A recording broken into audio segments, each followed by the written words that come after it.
বর্তমান সমাজে কি লেখাপড়া কিন্তু অনেক বেশি আগের চাইতে। আপনারা যখন লেখাপড়া করছেন কিছুই পারেন না, বাল্য শিক্ষা বলছেন, মক্তবে বলছেন, তারপরে কিন্তু মানুষের আদব কায়দা শিক্ষা অনেক বেশি আছিল। মানুষ সম্মান করতো, ভালোবাসতো, পিতা মাতারেও সেবা যত্ন করতো না। আর বর্তমানে শিক্ষিত মানুষ বাড়তেছে, কিন্তু পিতা মাতারে সেবা করার মতো নাই, মানুষের সম্মান করে না, রাস্তাঘাটে দেওয়া হলে সালাম দেয় না। শিক্ষিত বাড়তেছে কিন্তু মানুষের যে মনুষ্যত্ব আদর্শ এগুলো কমে যেতেছে। কিসের জন্য? মূলত ধর্মীয় শিক্ষা, নৈতিকতা শিক্ষার অভাবে। এই শিক্ষাটা হয় করতে গিয়ে এই যে মক্তব মাদ্রাসা থেকে। কিন্তু আমরা আগে যারা আছিলাম কেউ কিছু লেখাপড়া না পড়লেও সকালবেলা মক্তবে যা পড়ছে। আর এখনকার দিনে কি এই মক্তব পড়াটা একবারে বন্ধ হয়ে গেছে।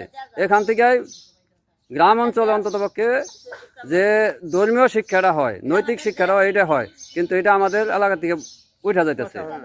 এই ধর্মীয় শিক্ষা যদি না হয় তাহলে কি ওই তার মনের ভিতরে, যার মনের ভিতরে তার ধর্মীয় জ্ঞান নাই, হ্যাঁ আসলে তার মনুষ্যত্বটাও কম থাকে, তার মানে মানুষের প্রতি টান ভালোবাসা এটা থাকে না।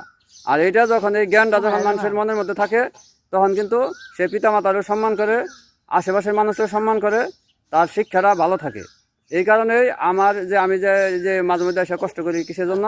শুধুমাত্র হইলো এই গ্রামের অন্ততপক্ষে যতগুলো পোলাপান আছে অন্ততপক্ষে জন্মের পরে তারা যেন অন্ততপক্ষে ধর্মীয় শিক্ষাটা কিছুটা হলেও নিয়ে তারপরে অন্যান্য শিক্ষা তারা গ্রহণ করতে পারে। আর এই ধর্মীয় শিক্ষা যদি যার মনের ভিতর থাকে তার কিন্তু অনেক ক্ষেত্রে সে বেনিফিট পাইব, লাভবান হইব।